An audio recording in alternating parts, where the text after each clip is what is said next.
आज के इस वीडियो में आप लोगों का स्वागत है। आज हम लोग क्लास 10th के सब्जेक्ट फिजिक्स का कुछ क्वेश्चन आंसर को करेंगे। आज हम लोग देखते हैं, क्लास का शुरुआत करते हैं। आज हम लोग दर्पण के बारे में पढ़ेंगे। पहला प्रश्न है दर्पण। दर्पण को हम लोग इंग्लिश में क्या कहते हैं? मिरर। दर्पण को इंग्लिश में हम लोग क्या कहते हैं? मिरर। प्रश्न है दर्पण को परिभाषित करें। क्या है प्रश्न? दर्पण को परिभाषित करें। तो देखेंगे इसका आंसर है वैसा परावर्तक सतह जो प्रकाश को सभी दिशाओं में फैलाती है। वैसा परावर्तक सतह जो प्रकाश को सभी दिशाओं में फैलाती है, उसे क्या कहते हैं? दर्पण कहते हैं। उसे दर्पण कहते हैं। उसके बाद हम लोग अगले सवाल की ओर बढ़ेंगे। सवाल है दर्पण कितने प्रकार के होते हैं? क्या है सवाल? दर्पण कितने प्रकार के होते हैं? तो देखेंगे आंसर में है 2 प्रकार के। दर्पण कितने प्रकार के होते हैं? तो 2 प्रकार के। नंबर 1 गोलीय दर्पण। गोलीय दर्पण को हम लोग इंग्लिश में स्फेरिकल मिरर कहते हैं। गोलीय दर्पण को इंग्लिश में हम लोग क्या कहते हैं? Spherical mirror. उसके बाद हम लोग देखेंगे दूसरा है समतल दर्पण। समतल दर्पण को हम लोग इंग्लिश में क्या कहते हैं? Plane mirror.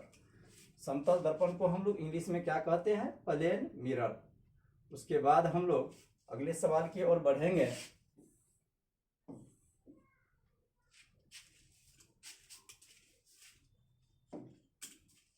सवाल है गोलीय दर्पण को परिभाषित करें। क्या है सवाल? गोलीय दर्पण को परिभाषित करें।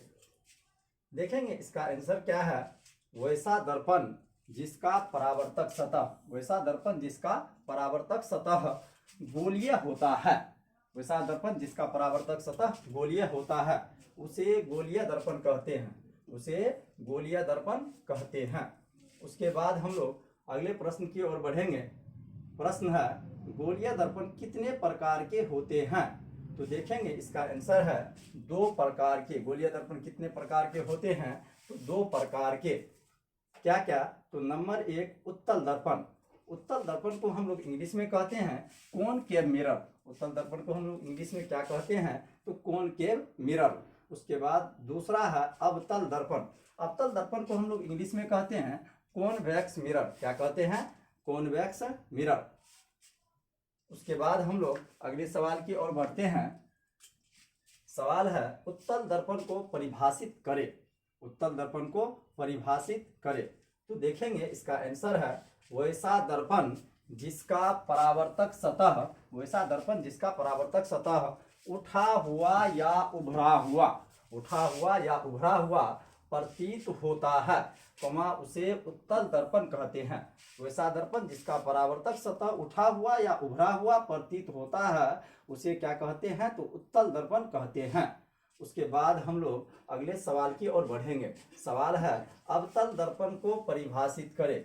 देखेंगे इसका आंसर होगा वैसा दर्पण जिसका परावर्तक सतह धंसा हुआ प्रतीत होता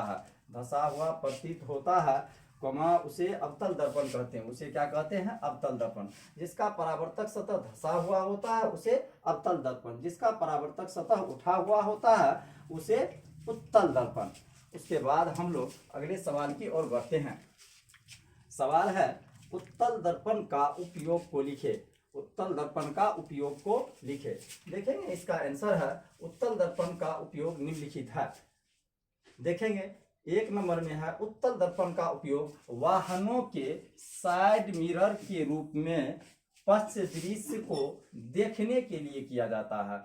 उत्तल दर्पण का उपयोग वाहनों के साइड मिरर के रूप में पश्च दृश्य को देखने के लिए किया जाता है। यानी वाहन में जो लगा रहता है पीछे के दृश्य को देखने के लिए, वह कौन सा दर्पण होता है? तो उत्तल दर्पण। उसके बाद नंबर 2 में है उत्तल दर्पण का उपयोग परावर्तक लैंप में किया जाता है। उत्तल दर्पण का उपयोग और किस में किया जाता है? तो परावर्तक लैंप में किया जाता है।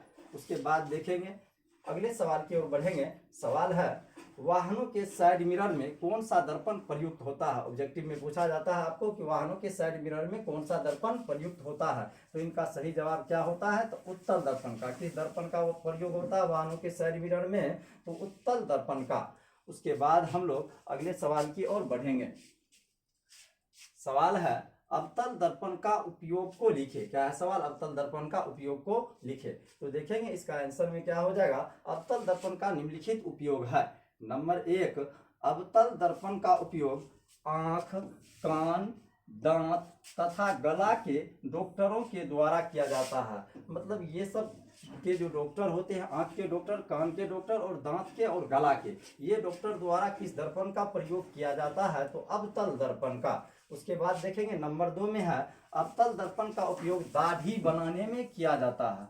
क्या है, अवतल दर्पण का उपयोग दाढ़ी बनाने में किया जाता है। उसके बाद हम लोग आगे बढ़ेंगे। 3 नंबर में है अवतल दर्पण का उपयोग सोलर कुकर में किया जाता है। अवतल दर्पण का उपयोग सोलर कुकर में किया जाता है। उसके बाद देखेंगे 4था नंबर में है अवतल दर्पण का उपयोग वाहनों के हेडलाइट और टॉर्च में किया जाता है। अवतल दर्पण का उपयोग और किस में किया जाता है, वाहनों के हेडलाइट में और टॉर्च में किया जाता है। तो कुल मिलाकर के आज के क्लास में इतना ही रहने देते हैं। फिर हम लोग नेक्स्ट वीडियो में अगले टॉपिक को पढ़ेंगे। तो आज का क्लास में इतना ही, फिर मिलते हैं नेक्स्ट वीडियो में।